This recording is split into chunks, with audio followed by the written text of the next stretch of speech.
On the far eastern edge of the state lies a quiet two-lane highway, Highway 301.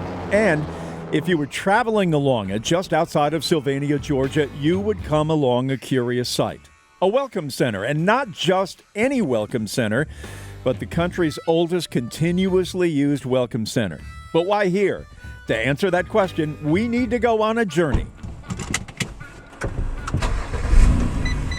Joining me on this trip is Brent Tharp, a historian from nearby Georgia Southern University. We just don't think about it today in this digital age of being able to pull up all this information on our phone while we're on the road, and that just wasn't available. It was still a bit of an adventure to drive down 301 for several days to get yourself to Florida. If we were on 301 65 years ago today, what would it have looked like?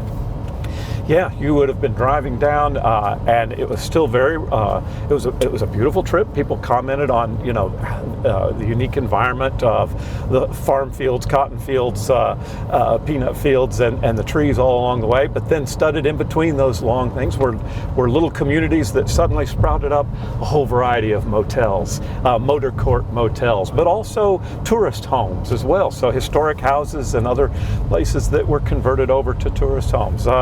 Then attractions showed up, vendors of all kinds. Very famous for the chenille up in the north part of the state. That was along the Dixie Highway.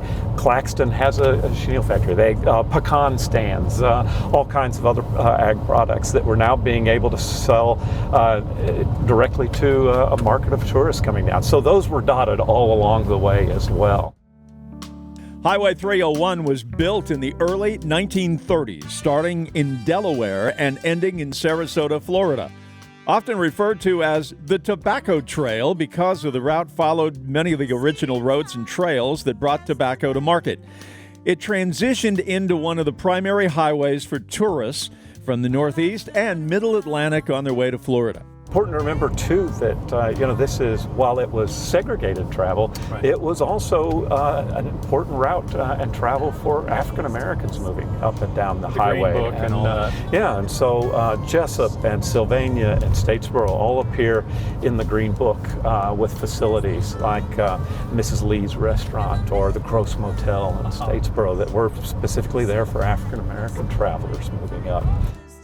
It bypassed most of the larger cities and towns, creating financial opportunities for smaller communities along the route, like Sylvania, Statesboro, and Claxton. It's incredible how much traffic it drew in those early years.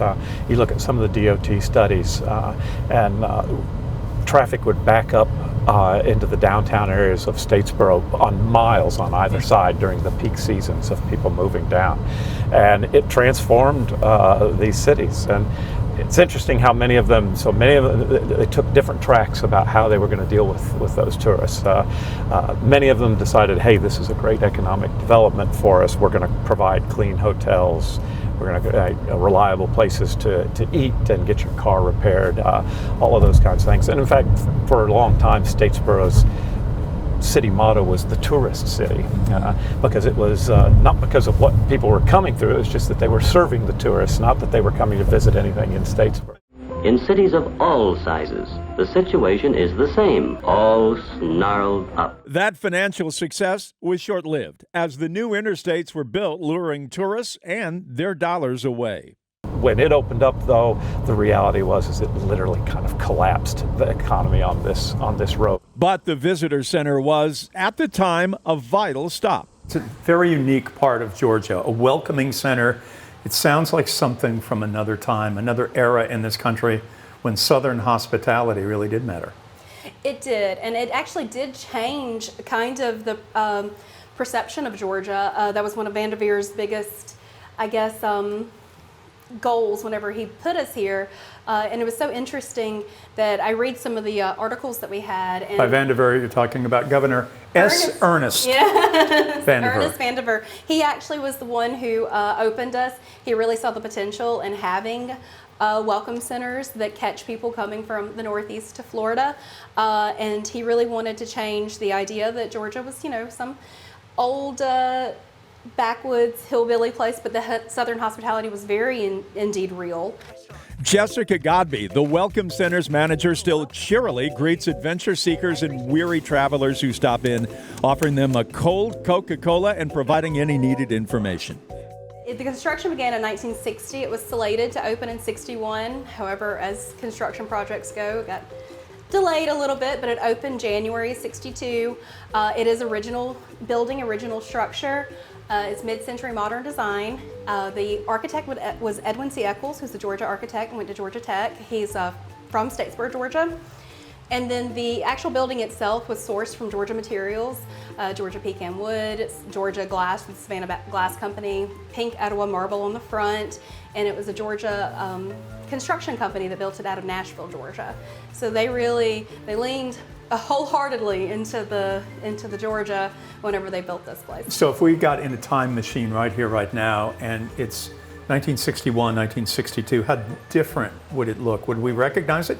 You would recognize definitely the structure of the building. The fixtures are original, even the design and the globes. Of course, some things are different. We've had what we call facelifts. It had terrazzo flooring at one point. And through the 70s, carpet went down, like carpet went down everywhere. But they also had a couple of different things. They had desk out here with the full resources because, of course, the internet didn't exist. So they had these huge guides. The center is now run by Georgia's Department of Natural Resources as a historic site, ensuring that it will continue in its original role. The Welcome Center still gets, on average, 200 visitors a day, and that's okay with the folks that stop in as well as with Jessica. It is the best job I've ever had. It is very interesting. We get to meet all sorts of interesting people. The people are my favorite part and they're the best part. It really is. I've learned so much here from my visitors as well as information about Georgia in general. For GPB, I'm Jeff Ellinger.